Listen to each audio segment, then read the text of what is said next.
Welcome to Bigfoot Society. If you have Bigfoot activity to report from the same areas discussed in this episode, please reach out to me directly after this episode. And if you'd like to be on the podcast to discuss a personal Bigfoot encounter, please reach out to me directly at bigfootsociety@gmail.com. Do you wish there was more Bigfoot Society to listen to every week? Well, there is now. If you become a supporting member over at Patreon, you get a special members-only episode every single week on Wednesdays, and sometimes even more episodes. Head on over to patreon.com/The Bigfoot Society. And now let's get on with the show. I've got SLEiA from Montana, originally from Washington State. Awesome. And SLEiA's a Patreon member, so it is awesome to hang out with her. We have also Jersey here. Jersey is from Oklahoma. Are you really? Originally. I thought you were from... Originally from New Jersey, but I spent most of my life in Oklahoma. But you're from... I live in Seattle right now. My husband's in the military, so we moved around a lot. Okay, cool. That's good to know. I didn't know you had an Oklahoma background. That's really cool. Let's take a few minutes. This is the last day of the festival. It's Sunday morning, and we are in Greenwaters Park. And there's multiple tent setups in back of us where the weekend campers have been hanging out. So SLEiA and Jersey have a sweet tent set up and a table and chairs, and then there's vendors over there and the amphitheater where the speaking has been going on. But SLEiA, what are some cool things that you experienced during the festival the last few days?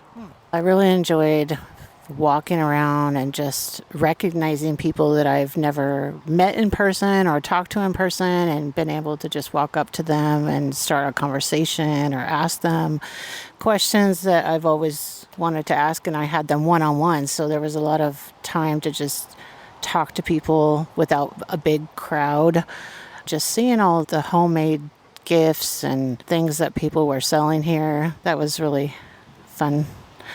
I think Jersey and I have both purchased some things, and there's one tent that I really loved. They have a bunch of leather, raw leather, and then they have a bunch of the things that you can pound into the leather, like letters and pictures, and you can make your own or you can purchase theirs. And so that was a fun place to go because it was like a do-it-yourself. The speakers every day at the amphitheater, I've learned so much. I've learned so much in the last couple of days that I didn't know. And so that made it really fun and interesting, and everybody's just chill and easy to hang out with. That's awesome. Did you have any thoughts of stuff that you thought was cool from the festival, Jersey? Yes, absolutely, because I'm a newbie to all this. So I have learned a whole lot, and it's made me a believer. And I didn't realize paranormal kind of came into this as well, because I've had some paranormal experiences as well. But now I really want to go Sasquatch hunting because of this. Yeah, totally. It has been a really eye-opening weekend. We have a ton of different speakers. You got everyone from Cliff Berkman to Todd Neese. We got Jason Kenzie, who's a great individual. Chad Datema, also from Searching for Sasquatch. Gwendolyn Guthrie, Tobe Johnson. I heard most of his, and that was really fun.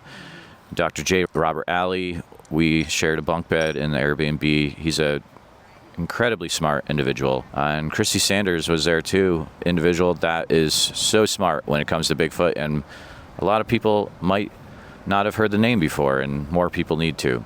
Yeah, last night the Sierra Sounds hike happened across the river. That was cool. It was intense. Like, they had speakers out in the forest, and there was Sierra Sounds, but there's a lot of people having fun, also taking pictures, lighting, and Jason was making sure people could take cool pictures. But just across the river, that's the forest of Oakridge, and there are multiple sightings that have actually happened over there that I've been talking to residents about over the last 5 months. So it's a paved path, but like, you still have to be careful. It's still stuff out there.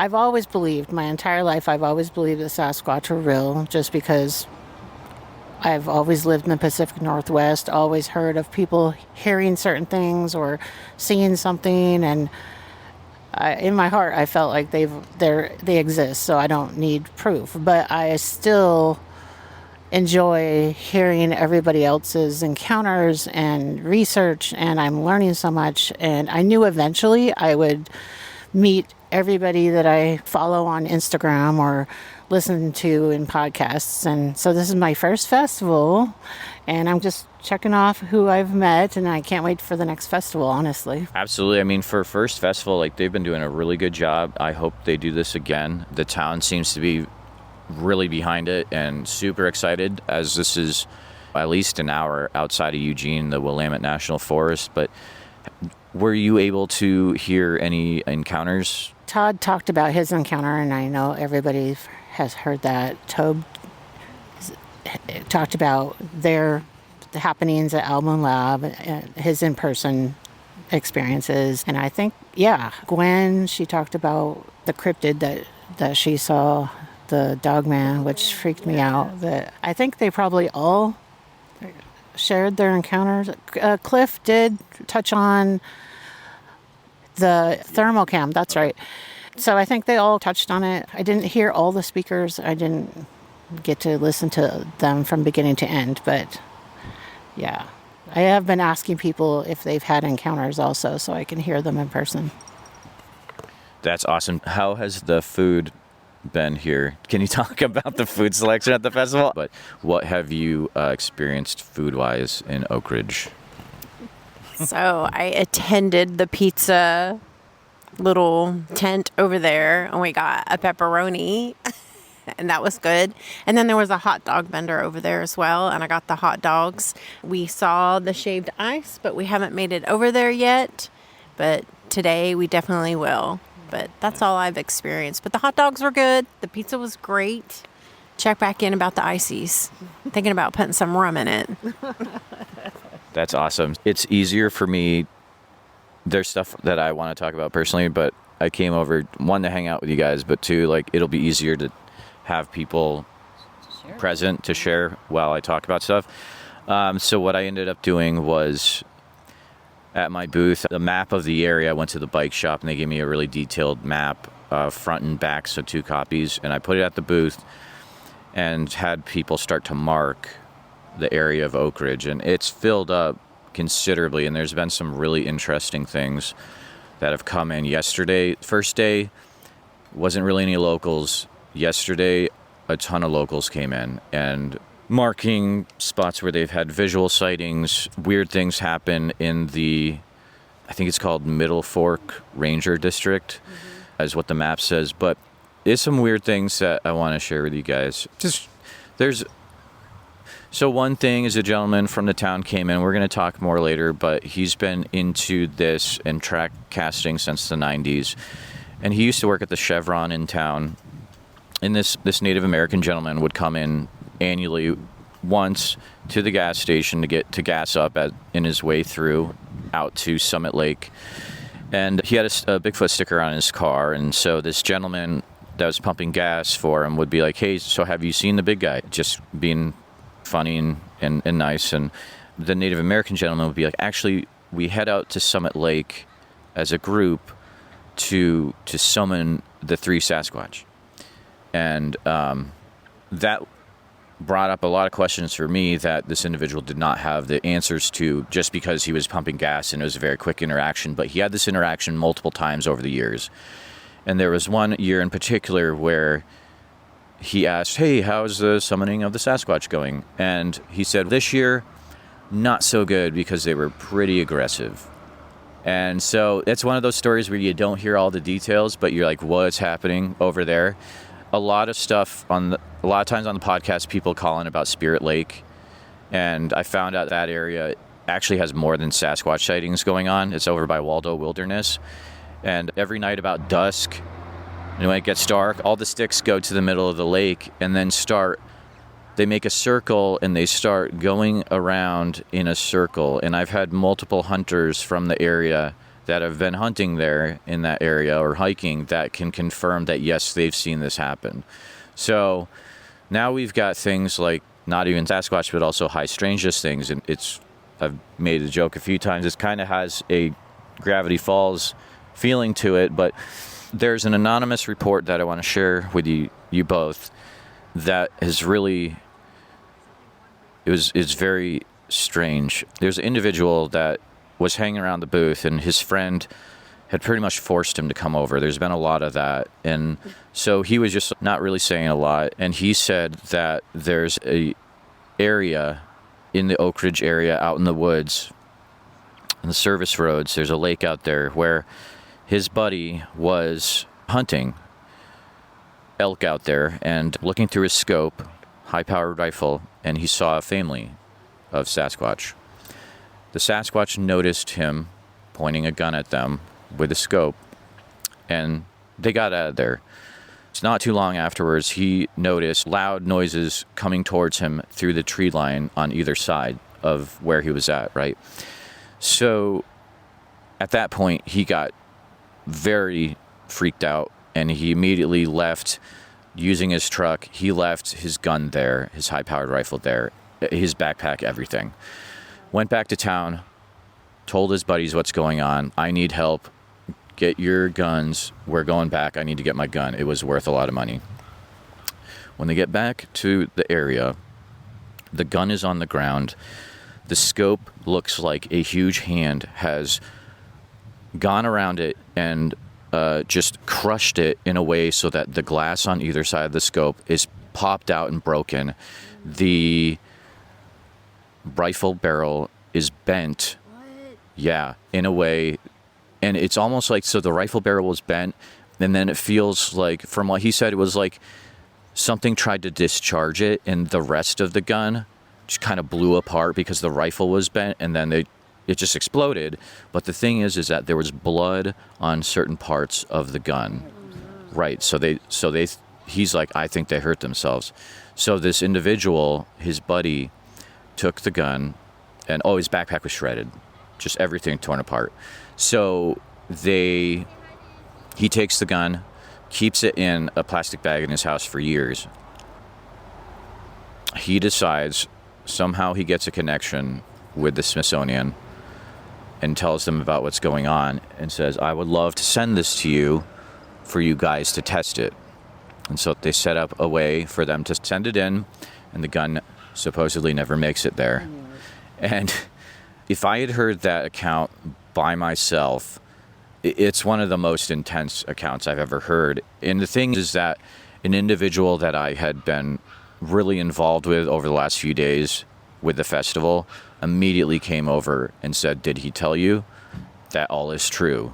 And then another individual came over that is involved with the town and said, did that guy talk to you yet?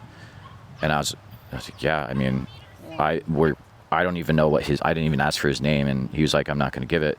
And I respect that. But yeah, multiple people, hunters, previous law enforcement have verified that, yeah, that is an actual true story. And I don't know if I had believed it unless I had taken it personally. So that is, I don't know, what do you think about that? I don't think he would have given that encounter unless you were here in person. So I'm really glad you're traveling now.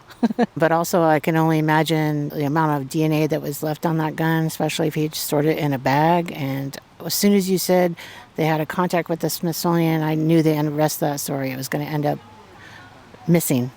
And it's a tragedy because if it had happened in current day, they could have easily sent it off to Darby Orcutt with North Carolina State and done a no-cost DNA study. But this was years ago, and this is before Darby stepped forward and started that study. So it's unfortunate, but the amount of there's a gentleman that was camping for the festival way out in the woods on service roads. Very cool guy. I believe his name is Kent, and he was sharing with me how the same day yesterday, 7:07 a.m., he woke up and was immediately, there were knocks around his campsite and then the sound of rock clacking. And he's like, yeah. I was like, what is going on? And then another local guy, July 13th, which is like a week or so ago, he was like, I was on mile marker 42 driving out of Oakridge on 58, and I look over and there's a guardrail above a culvert, and there's a Sasquatch that is just like has both his hands on the guardrail, and I see his back, but he's like holding onto the guardrail, and then as I drive by, he just launches himself up the side of the mountain. That was a very interesting encounter. Did I tell you about the campers in Diamond Peak Wilderness? No.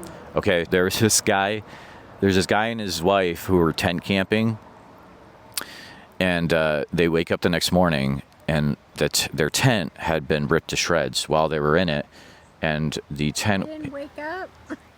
Well, and it gets weirder because they said the tent was covered with urine, and there's a quart of urine on the top of the tent. And so he sees it, his partner sees it, and they're like, immediately, we're out of here. They were way out in this wilderness area. So that was crazy. There's another gentleman who was up north of that, and he was working at a resort. There's an evacuation, so the company asked, can you stay with the resort, make sure no one loots it? So he's there all alone. And then he says this is not a Bigfoot guy, just a local guy. He's like, I heard what I can only say sounded like an elk bugle that then transitioned into gibberish language. And then later that night, I was trying to go to sleep, and there was a ground hit that sounded like someone took a 2,000-pound wrecking ball and just smashed it into the ground. And he's like, I'm gone. I'm just out of here. The map is, I'm going to take time to really analyze. There's probably a good 30 things over there, and people have been coming over and talking, and it's really, I think every festival I go to from here on out, I will be doing that, because it really allows people from the area you're in to figure out, there's stuff going on in this area. And I would say a good 95% of the things on the map are not, like we were saying earlier, they're not on BFRO. They're not on any of the websites. People in Oakridge just do not talk about their Bigfoot encounters unless it's a face-to-face thing. And I think there's a feeling of trust there. They're not going to just call up an organization and be like, yeah, we got weird stuff going on. I don't know. Yeah. Yeah, they probably don't need they know it's here and it's going to keep going on. They probably don't want big crowds or, Jersey, do you have any thoughts about the Bigfoot activity you've heard around this area and things like that?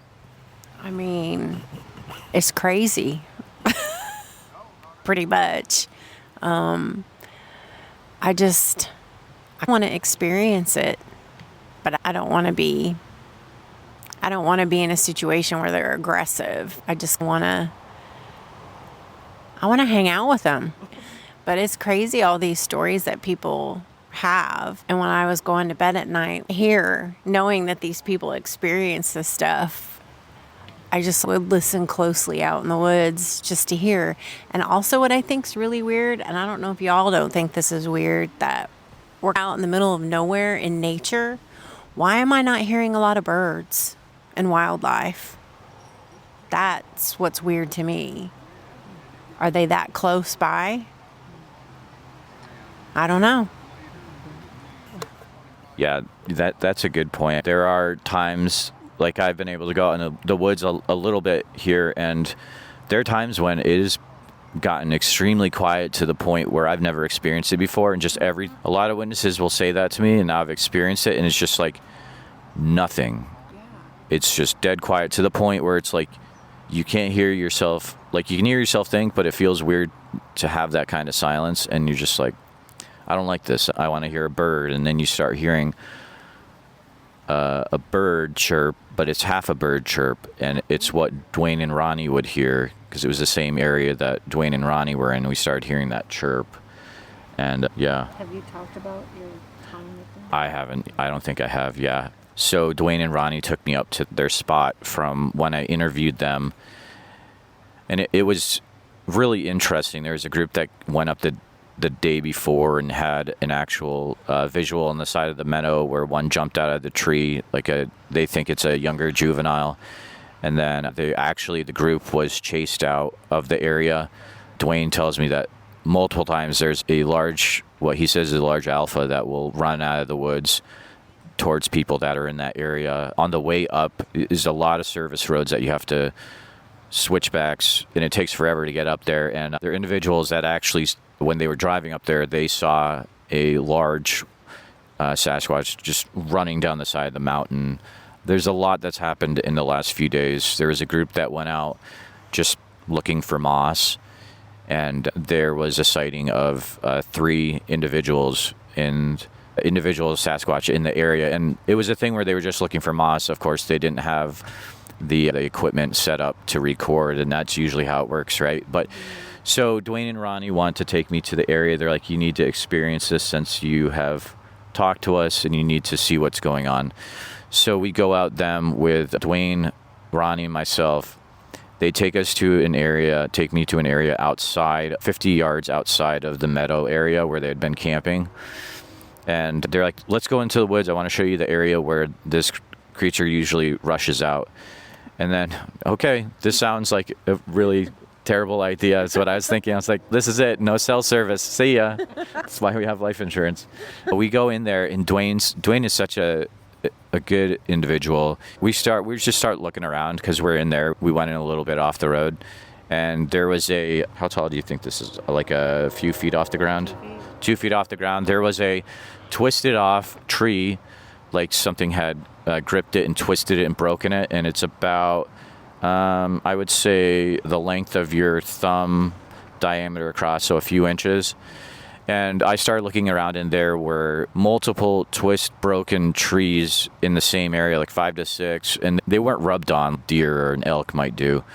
So that was really interesting. Then they took us over to the meadow, and I had known there had been one that jumped down in the meadow the day before. So I was like, I'm going to walk across the meadow, which I was very apprehensive about, in the tree line. And I was like, there's probably a track over there, or I hope there is. And I found, like, when I go out in Iowa, and it was me and my kid, like, there is a lot of, like, things where I was like, I don't know. It's probably just because I'm here for Bigfoot. But what I saw there was a 15 to 16 inch track with, like, toes in the exact spot where it would have jumped down from the tree. And I was like, oh, man. You cast it? No. The way that it was, the material it was in, it would not have been castable. We were on a trail on the other side of the meadow, and it was a steep incline. We actually saw a track on the side of that incline, which is uncastable too, but you could see the toes. And so there's that. And then we were the first ones back. Sorry, the group before, the day before, had left an apple, orange, and banana impaled on sticks on the side of a pine tree in an area where Ronnie had left fruit before, like the cobbler in the tree from the interview. So we checked that out. The apple is on the ground, untouched. The orange that was impaled on a stick, the stick had been broken off, but it was on the ground, uneaten. And the banana was taken off the tree, and the peel was on the ground. And so it was a peeled banana. Something had peeled it and eaten the banana inside, which to me just really freaked me out. And for a few days after that, I'm still trying to work through it. And it's like, for something to peel, that has to have hands and fingers and thumb. And like, what, I've been talking to people about Bigfoot for years, but like when I start experiencing this in real life out in Oregon, it's like, now I'm involved with things. And it's wild because right after that, we were starting to come back to try to help put up tents for the festival. So I had my recording stuff away, and then Ronnie was like, hey, I want to play another song for them, because that's how he connects to them up there, is he takes his guitar and he plays. He's really good. And so he's starting to play his guitar, and a minute into it, we hear this like loud roar from the woods, and it was that messed me up. Like all the blood from my head rushed down, fell into my feet, and I only heard half the roar, because when the blood rushed down my head, my ears turned off, which is weird, but it happened. I only heard half of it. I looked over at Dwayne, and Dwayne was like pale face, and he's like, dude, it's happening again. And I was like, oh man, this is. And so he's like, wow, man, like I was feeling guilty because we needed to help, and Bigfoot was getting weird. And I was like, well, maybe it's time to go, because I was just like fight or flight. And then Ronnie's like, nope, they need one more Beatles song. So a minute into it, after Ronnie starts playing, we hear a roar from the woods that transitions into a scream. And I looked out over to Dwayne, and his daughter Denise is there too, who was in the interview. She's doing the bird chirp mimic sound back and forth to the Sasquatch, because whenever she's there, stuff goes off too. It's really weird. But the scream, and at that point, we're like, man, it's time to go. And so it just, like, things started to turn, and we were like, oh, man. So that's me being able to talk about what happened when, not Wednesday, but Thursday and the day before that. Yeah.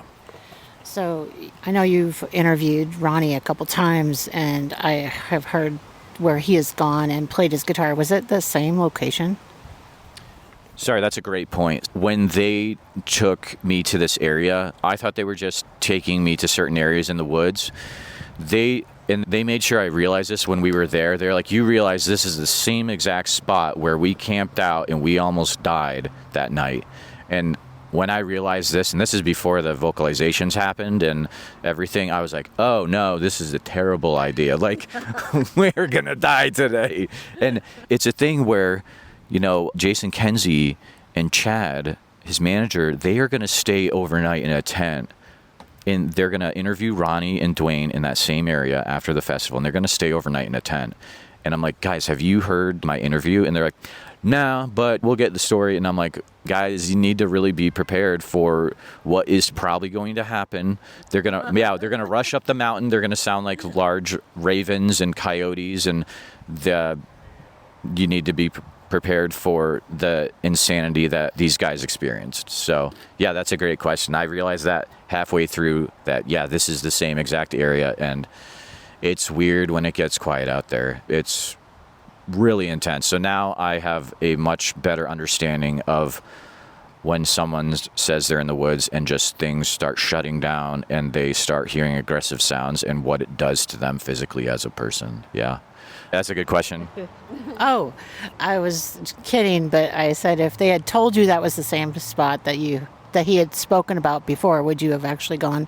I would have. I just would have been really nervous on the ride, but it was really cool because they showed me all the different spots they've had things happen at over the years, and they actually allowed me to record our entire conversation for about 5 to 6 hours. There's some really interesting things that will come from that in the future, and we'll see how that is used after I get back home and analyze through everything. But yeah, this whole experience has been wild. Tobe, do you want to? The cool thing about this is there's people just hanging out, and Tobe Johnson from the Owl Moon Lab and Flash of Beauty has ridden his bike over. You comfortable with talking for the podcast, Tobe? Sure, let's cool. go, man. All right. So how have things been for you guys at the festival, Tobe? Thanks for noticing the bike. I just bought this awesome bike for $40 down the road. Whoa. As I love riding a bike. I haven't had one for years. What a perfect way to research, too, as you just roll along those old logging roads with a GoPro. So for me, this is a homecoming, Jeremiah. I was born and raised about a half hour down the road. Oakridge was like where it all became apparently real to me, as far as witnesses describing the truth instead of just really cool campfire stories. Right. And so in and around this area here are extraordinary claims that have extraordinary evidence. And one of those areas is over here off of Highway 19, a section of desolate highway that goes from Highway 58 to 126. So Skookum Creek is there, Hellhole is there, then you have Baboon Creek nearby. So all these areas here is where the connection for Sasquatch and the supernatural was just too profound that I couldn't ignore it. And so I chased it down from Oakridge all the way to the town of Rainbow and did what you did. That was the first thing I did, is I want to talk to people that seen it, that know where it is, that have been changed by it. And so I started to put them in a little local bar called Ike's Pizza, and once a month we do Bigfoot and beer, and everyone would show up from all over Highway 126 and tell their incredible stories over pepperoni shaped Bigfoot pizza and really bad kokanee beer. Right? Yeah. Okay. In the little town of Leesburg, Oregon. Yeah. And this is like their first conference here, and it's about damn time, because everybody loves the subject matter for the most part. Priscilla brought up the fact that it actually strikes anger in a lot of people sometimes when you bring it up, especially alpha males, hunters in particular. But I heard an incredible story about a hunter while I was here. A gal came up to me, she goes, "My brother's such a skeptic about the subject matter and makes me feel like I'm just a complete kook."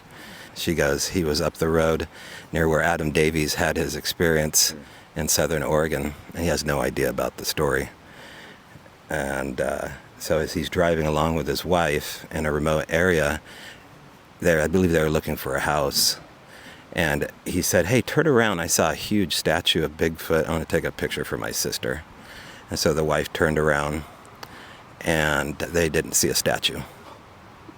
And the guy said, "Wait a second." So he got out of the car, looked all around the field for this really realistic statue of Sasquatch, and it was gone. And so these are kind of really quick moments, right, that change these alpha males' lives. And there are alpha women too. Like, I've met plenty of alpha women, just they get extremely emotionally angry about it because it shatters their worldview. And they just are uncomfortable with the gray area. And Sasquatch is like primarily a giant gray area of ability, of location, of behavior, of culture, origin, and the future. We know nothing except they give us little glimpses of telling us. But personally, I see them as a land spirit. So they're in between the layers of being not only flesh and blood, but a spirit being of some kind that is attached. And perfectly, as Sonia Zohar says, they are one with nature. They're the ultimate nature spirit. They're the green man of old, right? Of like Nordic and English traditions. You see the reliefs of the man with the pursed lips, with the foliage around him that dates back to the Celts, also known as Pan. And so that is a nature spirit. You go to the Sistine Chapel, you see the wild man hiding underneath the crucifix of Christ of Calvary, and there are two Sasquatch in the caves in the Sistine Chapel. Right. Yeah. So all of these things, just I don't know how they look past that stuff except to say they don't know about it. But if you do know about it, how do you ignore that? There's an area that I've gotten a lot of reports from around here, and I'm curious just because you have been in this area. We have a ton of Bigfoot things happening in this area, but have you seen high strangeness related things like those sticks in this lake in the Waldo Wilderness area where they're just starting to move in a circle by themselves? Have you ever heard anything like that? So, as earlier as I was describing Highway 19, there's what's known as the Box Canyon Guard Station right off the side of the road. I think it's closed off due to wildfires. But if you can get up there, past it is an old logging road that goes up to a horse camp where you tie off the horses. And that really was one of the places that changed me forever. We were out there with some extended experiencers, some Sasquatch contactees, habituator types. Actually, Ron Moorhead's daughter, Rhonda Moorhead, her boyfriend, Todd Bailey, was sitting in his Jeep with me, and his cousin, John Bull, both experienced Bigfooters. And we saw what looked like a little headlamp as the sun was setting. And so the headlamp was on the other side of the elk field. It glided through the tree line as the sun set. We had a Rebel Canon camera with us, and we got extraordinary photos that evening of what looked like Christmas lights, like we had here in the amphitheater, filling up the trees. Red lights, green lights, blue lights, all within, like I could throw a frisbee and hit them. And so to capture photos, it doesn't change anybody's mind really, just given the fact of where we are with AI and being able to Photoshop stuff.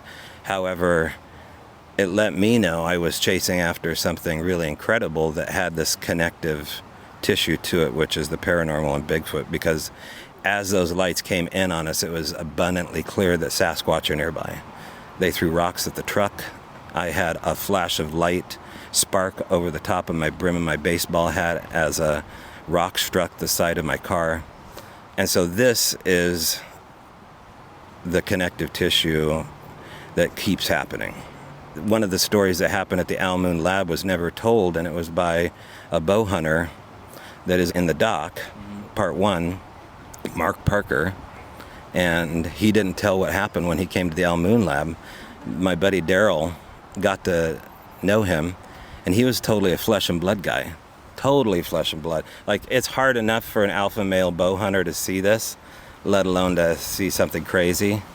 And so he came to the El Moon lab, and by the end of the night, he was a little bit shaken up to the point of like getting a little bit misty in the eyes because it was so profound. Left his camp chair, had a manic episode, and so I was talking him down his hill. But what he described what happened with Daryl is, as they were looking in the ravine of the El Moon lab, they saw a red light about 50 feet up, and he had a FLIR monoscope without a record button, unfortunately. And so he's watching this light. What is that? So as it glides through the forest, only about 20 yards away comes a 10-foot tall Sasquatch walking at them. It was so big, so close, that it was obviously super frightening at 11 o'clock at night in the woods to have a Sasquatch come at you, let alone what's the connection with this giant red light? Is that a distraction? Was that it? If you watch Flash of Beauty, Sasquatch are the lights. Like the box of yellow light, 5 different witnesses have told me in connection to their event are these boxes of yellow light that streak off but are also Sasquatch. There's been multiple people from the town that have noticed the name Baboon Creek, and why would this be called Baboon Creek? I never got that. Do you know any stories about that area that are related to Sasquatch, or maybe that could shine a light on why it's called that? Henry Franzoni wrote the book not Valley of the Skookum, but I can't remember the name of Henry's first book. It'll come to me. But he describes place names as being an important thing. Right. And so Baboon Creek, Skookum Creek, Spirit Lake, Devil Mountain, Booger Road, all these things have a reason for the name. So Baboon Creek, I heard about it based upon 2 gold miners that were prospecting. And so they're getting ready to wrap up they had a field dredge because it's pretty remote down to get in there. You got to really hike down in there, from what they said. I've never been. And as they were packing up their stuff, they had 2 Sasquatch noticing the pans getting clinked together, if I remember correctly. And as they're walking up the ridge, one of the guys noticed the Sasquatch, the other guy didn't. And he didn't want to say anything because he's just like super freaked out. And I think he had noticed weird stuff throughout the day as they were gold mining. And so as they were leaving, these Sasquatch were jumping up the ridge like Tigger at them. And I've heard this time and time again that they have, even Wes and Woody describe almost a trampoline effect that these things have, like jelly legs, like they're just springing around. That just really struck a chord at me, the fact that they were approaching these 2 guys, but they were jumping up the hill without the use of really any inertia. Just picture like Superman or Clark Kent. Oh, this gravity means nothing to me. And so when we found the knee impressions, circa 2008, they were in a clay deposit off the side of the road, incredibly fresh, right? Plus or minus 1,400 pounds in weight, anomalous hairs attached to the kneecaps. All those tests done through a Boeing engineer and Cindy Dosen from the Olympic Project. Regardless, after Cindy did the analysis on the hair, she goes, "Did you look in the trees?" And I said, "Why would I look in the trees?" She goes, "When they leave knee impressions, they're mid-spring." She goes, "Go back and look in this tree for hair."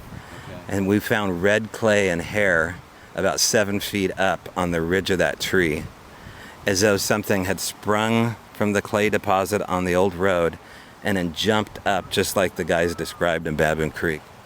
Thank you for providing that background. That's amazing. Have you yourself gone out into the surrounding woods of Oakridge and had any encounters yourself, like gone out on a forest road and these 40 minutes out crazy areas? Has that happened to you?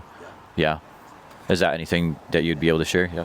Lights were the first thing that happened near this Box Canyon guard station. The second thing that happened was the lights. Beyond the lights was an old trail, and I thought, well, I kind of want to repeat what Ron did and have a remote campsite that I can get into with my son and a few friends. Ron Moorhead. Yeah, Ron Moorhead of the Sierra Sounds. And so I carried a 50-gallon drum, an empty 50-gallon drum, and buried it in the woods with all my camp supplies.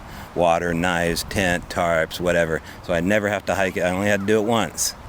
And so we built a giant teepee structure, like a 15-foot tall teepee, 20-foot tall teepee. And then we had our little tiny semi-fire ring for the winter. And we knew we'd only have access to it for a little while, but on a couple occasions, as soon as we would turn off the lights, we would have trees tossed around us. Now, everybody describes tree toss as being something intimidating, but when you're at camp in the dark and something's throwing trees, it's like, well, I love God. I worship Jesus right now. Please help me, God. No one's an atheist at that moment, right? Yeah. So we all became saved in a minute, just like, oh, God. No matter how big and tough you are, to throw a tree or to hear a tree even get pushed down and hear the full weight of the earth move the trunk of that tree, and then the slapping of a giant Doug fir, and then the thud. Well, there were no trees that ever fell. There was no trees that were down. There was no trees to be found that were uprooted. This is a thing, right? In Bumping Lake, people describe trees getting knocked down. Bob Gimlin, last year with Kevin Carney and Sandy Nelson, as he was leaving camp, a tree fell down. They actually found that tree.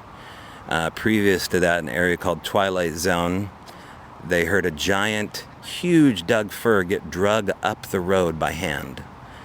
There was no tree to be found, and no scrape on the logging road. Paul Graves, researcher from Wenatchee, has a recording of what must be, I don't know, 150-foot tall old growth falling through the Wenatchee forest.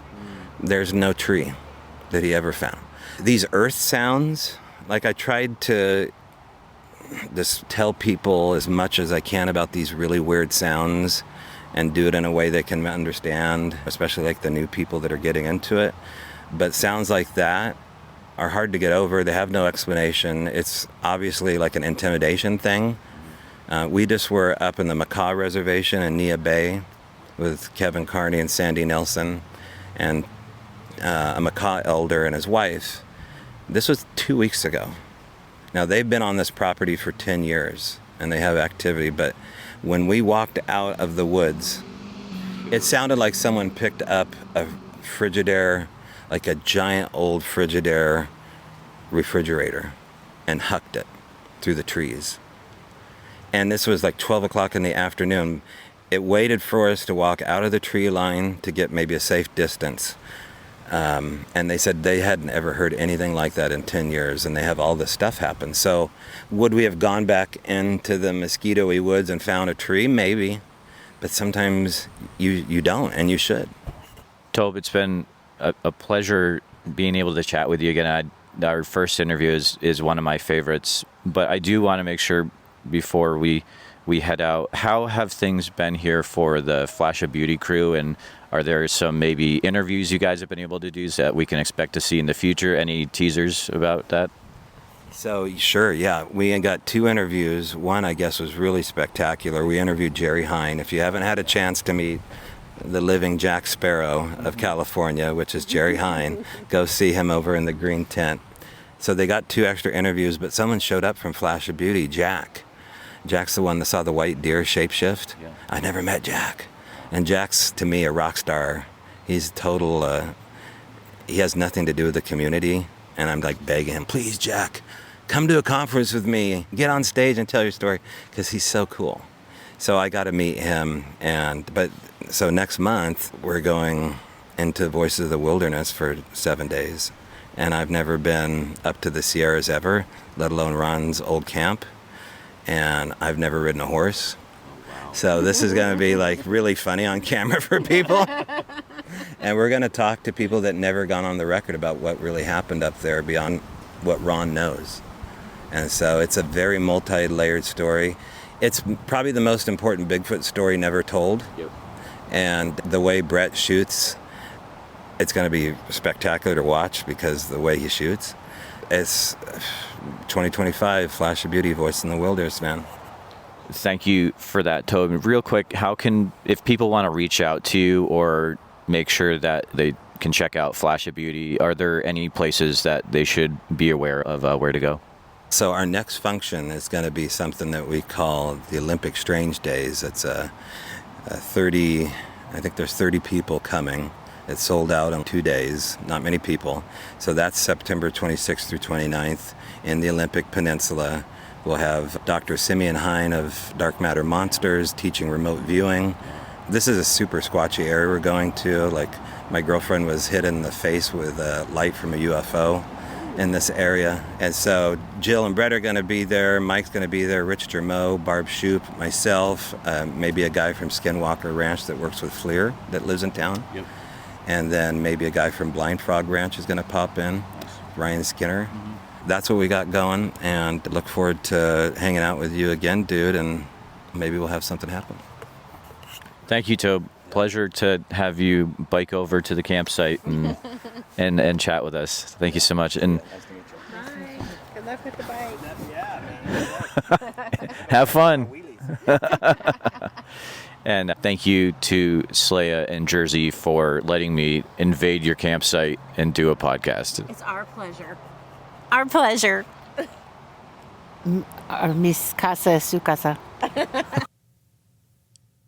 Special thank you to SLEiA and Jersey for allowing me to hang out with them at their campsite during the Sasquatch Summerfest. And also a special thank you to Tobe Johnson for biking over on his new bike and hanging out with us for a little bit.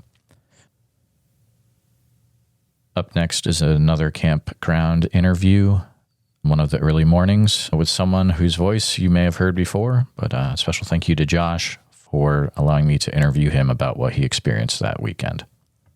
It is currently recording. All right, guys, you've probably heard Josh before in the Hatcher Pass, Alaska episode, and then I talked to him about his things that have happened just south of Portland. He's actually here at the Sasquatch Summerfest Festival. It was a surprise to meet him. When I heard his voice, I immediately knew who he was, but he wants to share a few things that have happened recently. Josh, how's it going this morning? Oh, it's both terrifying and wonderful. I'll say that much. So let's set the scene where we are. You are camping out here over by the river, which is beautiful. There's a bridge where you can walk across the river. There's actually, it's a quite fast flowing one. You walk across the bridge, there's beautiful moss covered trees, and you've got a great tent here, small one person it looks like, but it's a special tent, correct? You were mentioning that it's actually a tent that we may have heard mentioned before. It was actually the tent I used in Montana Creek when I had the encounters along the roadside, and I usually take it hunting with me, and the thing about the tent is real tight, and if something's coming up to sniff you or say anything at all, you're gonna hear it, and it's gonna be real up close and personal. I'm looking at it. I imagine if I was in there by myself, there's not a lot of room, and it really does add a lot to the story to know that if there's something on the other side, it is extremely close to you. Yeah, extremely, like inches away from your face. And I look around at the other tents. There is that false sense of security in like a bigger, like 3-person tent or a 6-person tent where it just looks bigger. And so whatever animal might be coming up to you, be it squatch or bear, whatever, they're not gonna be as like close to your face. But in this one, it's like a coffin.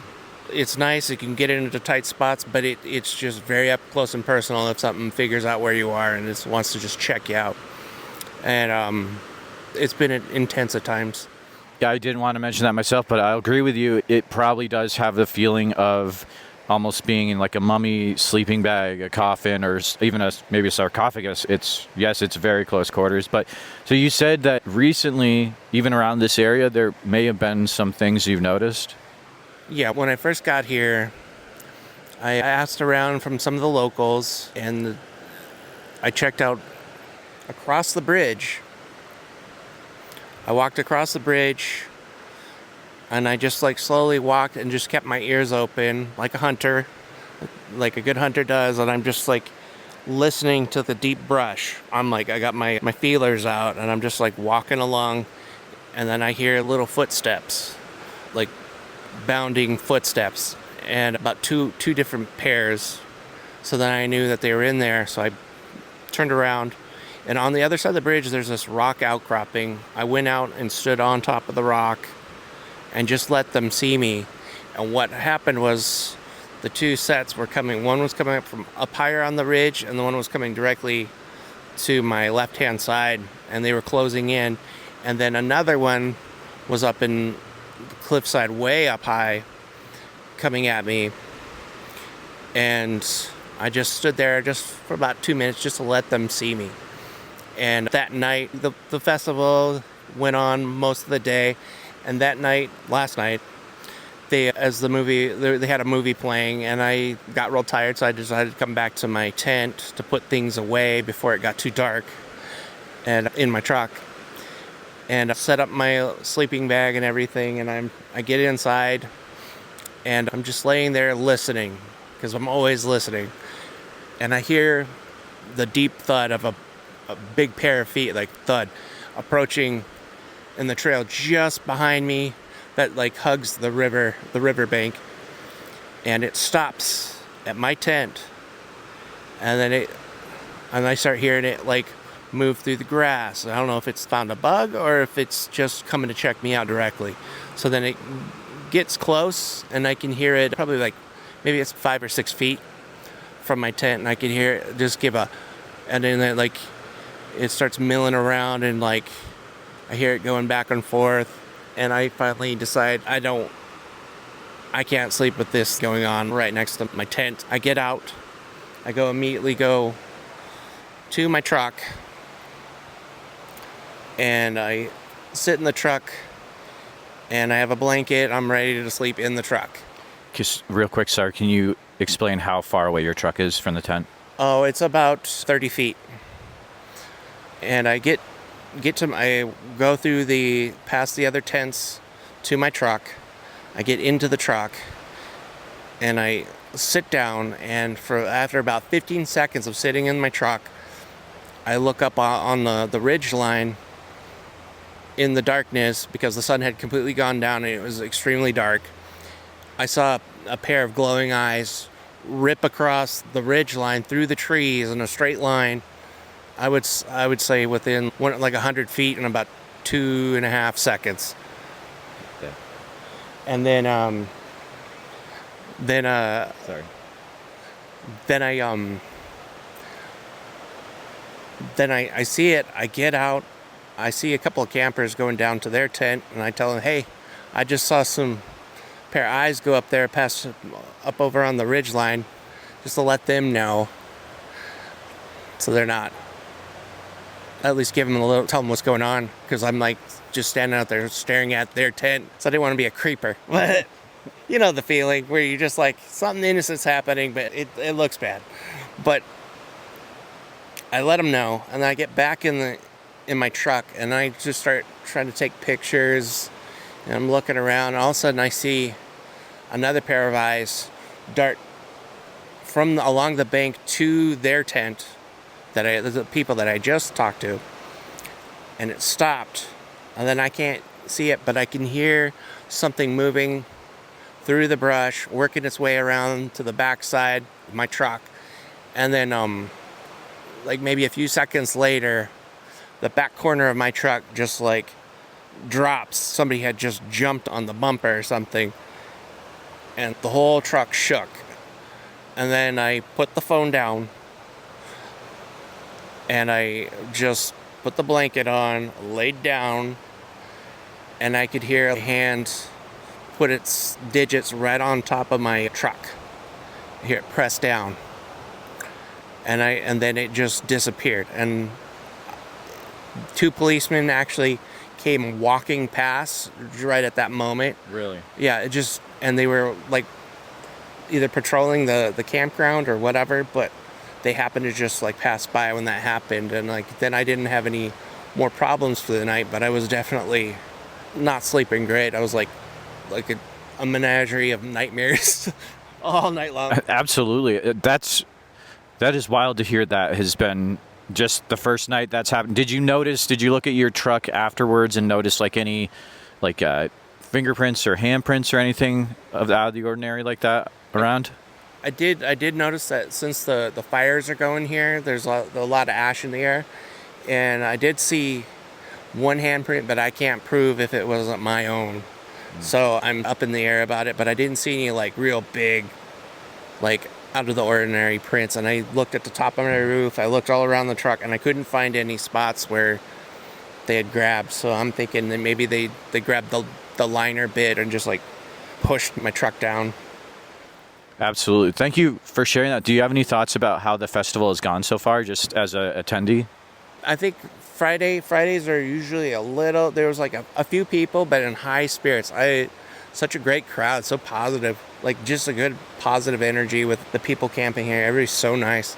Everybody's willing to chat, and there's been a lot of stories like passed around, and it's just been a great atmosphere. I think this would probably be a good like family activity if you were ever thinking about it. My experience aside, like if you stay in your lane, you're not going to get too much action for the kids, but I think it is a little exciting to just have the magic of like nature is still like alive and well, and like you can experience it if you just go out and touch it. I agree. It's being in the park and being in a group of like-minded people, plus being in such close proximity to, just to elaborate on what Josh was explaining earlier, we're close to the river. There's a bridge that goes across, and if you talk to people from the town, which I've been doing for a few months, most of the sightings in the town actually happen across that bridge in that forest area. Dwayne was telling me across that bridge, the wilderness actually comes right up to the river. So you're looking across, that's the forest wilderness of Oakridge, and it is extremely close to where this festival is happening. Most people don't realize that right now, so. I didn't know that. I thought maybe there was going to be much more campsites down the trail, but it's looking pretty raw. There's some old growth trees out here, rugged, but I had no idea. Absolutely. So not just what Josh has experienced, but for years there have been documented sightings in that forest area just across the bridge. So, which is pretty amazing to hear that, not just in past years, but current day as well. But thanks, Josh. Again, it's a pleasure to meet you in person and to chat with you for a little bit about what you've experienced recently. Yeah, the whole reason I came out here was because you mentioned this festival existed, and I looked it up, and I was like, oh, this looks great. I'm coming. I gotta go. And it's been, aside from last night, it's been pretty good event. Awesome. We'll see what happens in the next few days, but thanks for chatting, Josh. Oh, yeah. Thank you. What you're about to hear are a few interviews that I actually did at the booth itself. So you will hear a lot of background noise, but these are pretty special. All right, so I've got Veronica here at the Sasquatch Summerfest. She came up to the booth, and she's got some very interesting things to share. She said that it's taken about 20 years to share that. So, Veronica, thank you for coming over. Go ahead. Hello. I went hunting, and I had a .308 rifle, and in my hands, and we went on up Winberry Creek Road, and that's in Oregon. And Winberry Creek, it's just Winberry Creek area. And we were going hunting up there, and we decided we had a big 4-wheel drive truck, big one that was lifted, and all the roads had been chained off, and we went around the chain and drove up this one, it looked like an abandoned road that nobody had gone up for a long time, and we went up there probably about 5-10 miles. We went way up there. And it looked like something out of a storybook. It was this beautiful field, all these flowers and stuff. And then right in the tree line, I hear and I smell something. First I smell something, and it smelled horrible. It smelled like sweat and dirty, just like dirty, sweaty, stinky, animalistic kind of sweat. And if there's even, I don't know how to describe it, but it stunk really bad. And then I heard this rustling around and stuff, and I looked forward, and there was something that must have been at least 10 feet tall, And I could tell that only when it stood up and it ran away. And it was like from here to right there from me. And it screamed bloody murder right in my face. And I had a 308, so you'd think I'd feel pretty comfortable, but I was frozen. I couldn't move. The people I was with couldn't move. None of us could move. And it took us so long just to conceive what we were seeing and what was screaming at us. And it was not a man. It was not some feral drug addict in the woods acting like he's some kind of madman or somebody in a costume. It moved different. Its mannerisms were different. The face was real set back. How would you put it? The forehead was different than like a person, and it was like the cheeks were different. I mean, the whole face wasn't like a person at all. I mean, it was different shape than like a human face. Nothing, I can't even put into words what it is that I saw, because I still don't know what I saw, but I know it was huge and it scared me, and I just couldn't move.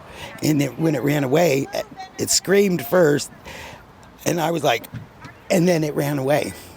And then when I walked back in the bushes or whatever, I saw how crunched everything was. It was huge, and this thing was huge. I mean, it was wide and it was huge. And I mean, it must have, I'd say where I stand, it just the torso here must have come up to about here on me, easily, if not more. Okay. Yeah, does that make sense? I'm not good with height. How high off the ground would you say that is, just for audio? Let's see, I'm like 5'7", maybe, right? 6, something like that. And it was way, I mean, I was looking up at it when it was in the, Yeah, it's not, you're not going face to face, you're looking up the whole time. I was looking up. Wow. Yeah, and it was enough to scare the heck out of me. Later I found out there's other people that had seen things up there. I had people with me when this happened. And so it wasn't just me that witnessed it, but they didn't talk about it for 20 years, too. None of us could talk about it till this guy came through, Eugene, asking for Bigfoot stories, and we finally talked about it. We had told our parents about it years ago, but it took 5-10 years just to tell our parents. So we were that scared. And that's about it. So if you're looking at the face, sometimes people can try to categorize it as different things. Would you say maybe something that is more man-like, ape-like, Neanderthal, or just something completely different? To me, it looked Neanderthal. Honestly, it didn't look like a feral man or anything, or like a man with a lot of beard. It had more of a defined, chiseled kind of, I mean, real, how would you put it? Really, the facial points of the face were really defined. More so than with our persons is round. This is more chiseled look. Do you remember any details about the mouth at all? Gosh, I don't really. I was just scared to death and just in shock. I was in shock, but when it screamed, I'd never heard a scream like that in my life. It was a bloody murder, you're gonna die kind of scream, and it scared the heck out of me. I appreciate you talking. I usually do this over the phone, and you're definitely having a very visceral reaction from your memories right now, and I appreciate you actually being able to go back to that time, and I don't want to have you back in that time anymore. Let's get back to current time, good times. Really, it was really just a life-changing experience for me, because everything just seemed a little different after that. But yeah, I kept it to myself but I appreciate what you guys are doing. So you make people like me that have had those experiences feel like we can come out and talk about it. Thank you so much. All right, guys, we got Donna and Dave here, first people at the booth at Sasquatch Summerfest, and they have an encounter they would like to share. So I'm going to go ahead and give it over to them. Donna, Dave, great to meet you today. Nice to meet you. And Dave, I could have you move a little bit closer. All right, go ahead, guys. Yeah. Go ahead, you tell them. Okay. This was about maybe 3 years ago or so, and we were going down Highway 34 towards the coast, and we went to camp at Horton Ponds. And it's somewhere near High Pass, Low Pass Road or wherever. And we got the tent ready and everything. I had my cats with me. There was a mama cat with little kittens, and we got the tent set up, and we started. No, not then. It wasn't. Not raining. They were screaming. There was hollering, and it was dark. And I heard there was to me it sounded like a bunch of guys up by a campfire, and I don't know. It was just eerie. My cats were scared. I finally got brave enough to go outside and get my put my black cat in the car. He went under the car seat and stayed there until we were the next day and miles away from there. They were just freaking out. And Dave kept looking and thinking. He goes, no, I don't think it's a group of men. I don't think it's I don't think it's people. And I go, what kind of an animal would be doing that? And he just listened and listened. And then we went outside, and he stood there, and all of a sudden he let off this really loud noise. Say what you did. Get you! Like that. And all of a sudden we just started running for the tent because it sounded like someone was coming or something. And then it went whoosh like that and landed right outside the tent. And didn't say anything. Hold on. So Dave just said he beat you guys to the tent? Yeah. 100 yards off or something. Yeah. He beat us to the tent, and I don't know how he flew or what he did. I thought I heard it go land outside by the tent or something just there on a rock or something. We went out and looked for prints and didn't find anything. And I just couldn't. Yeah, the screech so loud. I never heard nothing screech so loud in my life. Big gnarly growl behind it. They didn't really like loud. the sound he made for him, though. He didn't like that. He didn't like that. He didn't. He wasn't a fan of the Beatles. I know one thing. We can go back there. Have you heard of other things happening in the same area, guys? Some. Yeah, some. Yeah, I don't know. That's the only thing I know about. Oh, well, that's something different. No, sir, it's Up to you guys. That's huge. That is when we were out Blue River area. No, it wasn't. Up there. I was coming back from Klamath Falls, and we stopped at the salt waterfalls. Okay. Oh, Salt Creek Waterfall. Salt Creek Waterfall, and I took a picture of them. And then when I got home, this friend of mine blew it up. And you could see half a dozen Sasquatches all in this picture blowing up. He blew up. Really? Yeah, really. How tall? Could you get a feel for how tall they were or anything like that? They were different sizes. And one was standing right down there by the bottom of the waterfall. Big old beard. And I couldn't see him from up there when I took the picture. Wow. Thank you guys for sharing what you've experienced. First people at the booth, so I appreciate you guys coming over. Yeah, no problem. Stay tuned for a special sneak peek of this week's members-only episode, ENCOUNTERPALOOZA 5, where it's about an hour of different encounters I recorded for the members-only section. You can get access to the whole episode by becoming a YouTube channel member in the Bigfoot Posse tier 2 or above, or becoming a Patreon member over at patreon.com/the Bigfoot Society. Enjoy. He wakes me out of a dead sleep, literally grabs me by my armpits and pulls me up. He goes, "Get outside now. That screaming thing is back."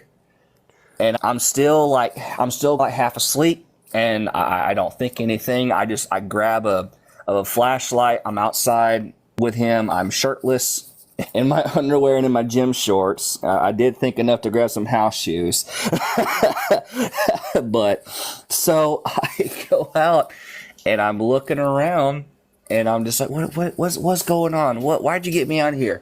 And he goes, "I heard the scream." And I said, "What are you talking about?" He goes, "Remember that time back you told me you heard that low bellow and we sat out here all night and waited, we didn't hear nothing?" I'm like, "Yeah." He goes, "It's back." And I said, "Okay, so what do you want to do? What do you think we should do right now?" And he goes, let's get dressed, let's all get squared away, let's grab some weapons and let's go see if we can find this thing. I'm like, are we gonna hunt it? Are we going to hunt it? He goes, "No, if anything, we're just going to scare it off." And I was like, "So what do you think it is?" He goes, "I don't want to admit this, but I feel like it might be a Sasquatch or a Bigfoot." And I'm like, "Okay, if that's what you want to do, let's get dressed, let's go." So we get dressed, we have a side-by-side, he unloads it off of the trailer, we get it gassed up, have our weapons just for self-defense, go out there, spotlight and just looking around. The distinct thing I do remember is the fact that back of your neck, someone's watching you type feeling where your hair stands up. So that type of feeling happened whenever we got near where my stand was, where we had moved from the previous location. Like, they had the first stand set up, and then where I'd moved it, since I started seeing more deer, I just left it all there, after all the time of waiting and waiting. So we got to the quote-unquote newer spot where my stand was, and looked around looking, and I just had this feeling of, man, someone is watching me right now. I didn't say nothing, but at first, I was looking around like, man, something is watching me. Something is staring me down. I get shining around and looking, and he doesn't have the spotlight that's hooked into the side-by-side. He has a big, almost Magnum PI style flashlight, one of the long ones, takes the big D batteries. He's shining around, and he lets out this blood-curling scream at the top of his lungs. Freaked me out, made me drop the spotlight, which somehow turned it off. And when I looked over towards him to see why is he screaming, he goes, I saw it. And I'm like, wow. What? I'm like, what? What did you see? He goes, the blur. It's just the blur. And I'm like, okay, calm down. You got to catch yourself. Tell me what happened. And he said, I seen the blur that you seen on the camera. I was like, what did it look like? He goes, some type of weird man thing.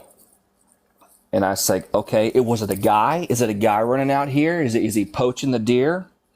And he goes, no, it's not a guy because he didn't have any clothes on. And, so was it a Bigfoot or was it a Sasquatch?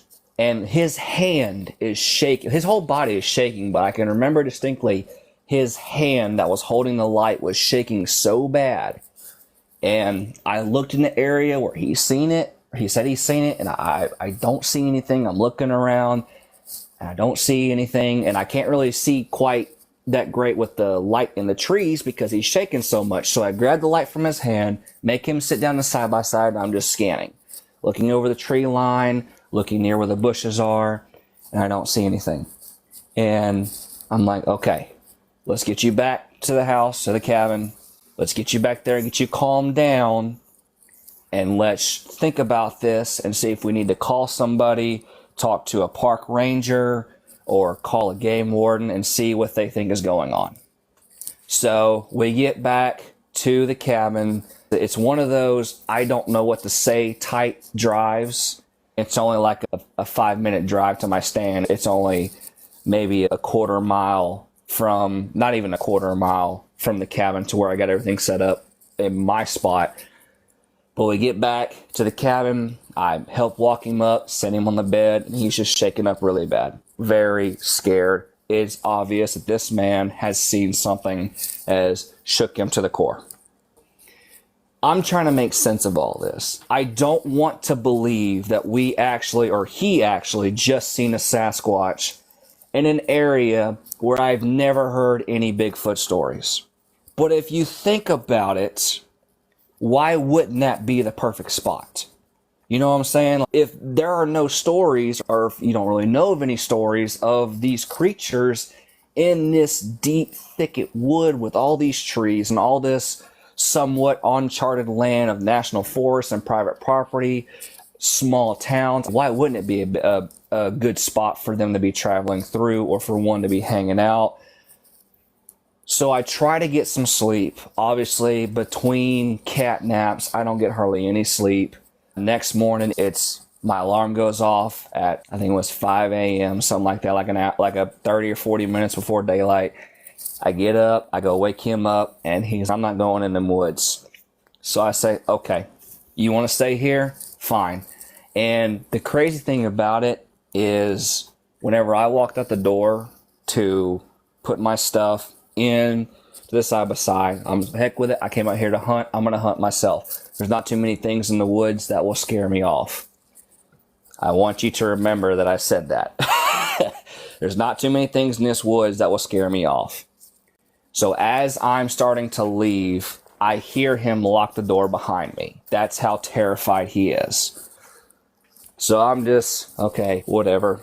Just go sleep it off. I don't care. So I go drive to my stand. I parked a side-by-side some ways back. I go climb up in my stand, and relatively not much activity that first opening morning. I seen one little doe that had a fawn with her, let her pass. This is about 20-30 minutes after daylight, nothing crazy. I like to sleep till I like to stay till about 9:30, 10 o'clock If I don't see anything, if I see a lot of deer moving, I'll stay till about 11 or 12. It all just depends on what I see.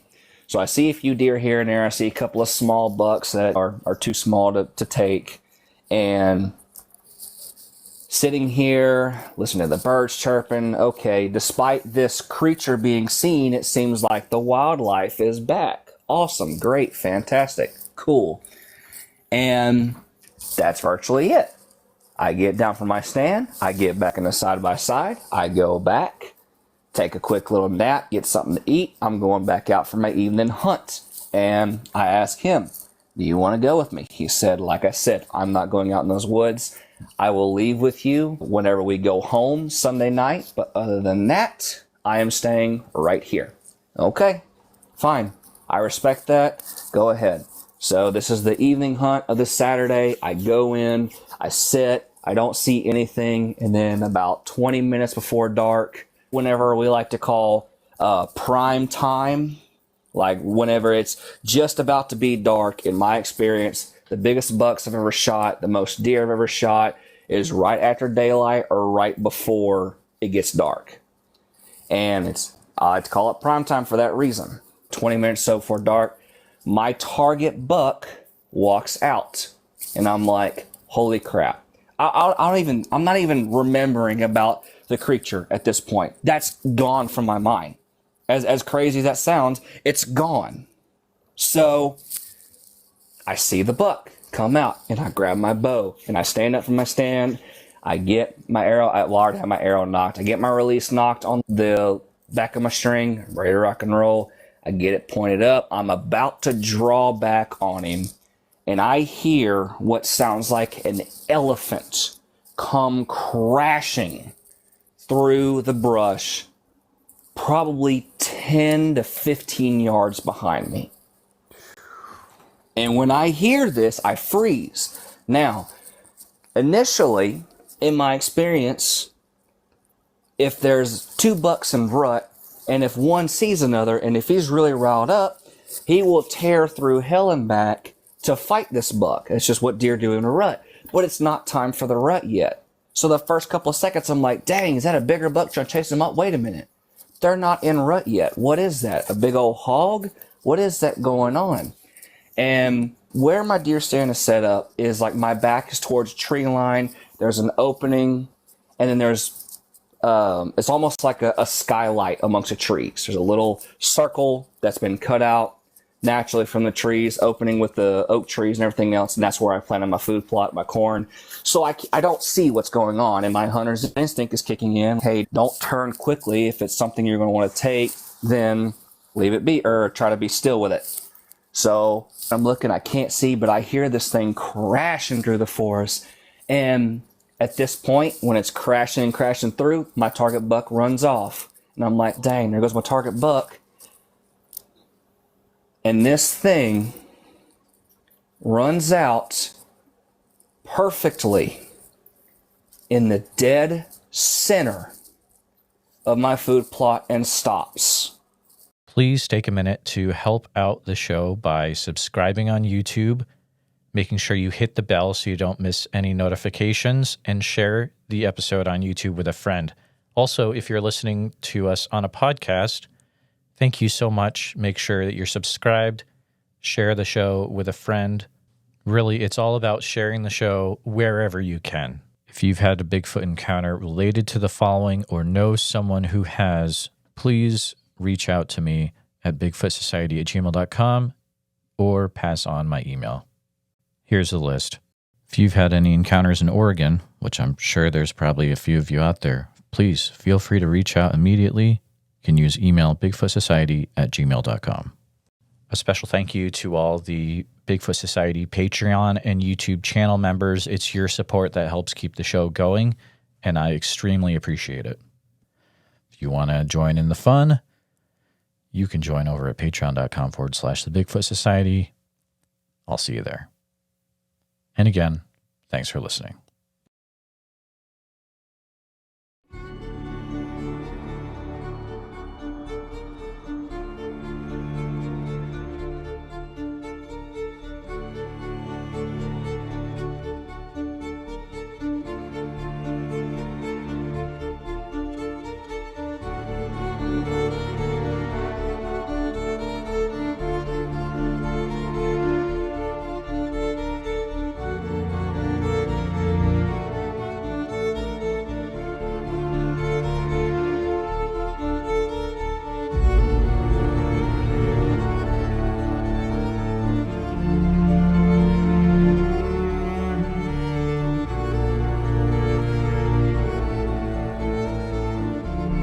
her and I can get on here and we can tell our stories. Maybe there's somebody else out there listening that's too afraid to tell their story. Maybe this will give them the courage to come out and not feel so bad about it. Who cares what anybody thinks? I know what I saw. I know what's out there. That's all I care about.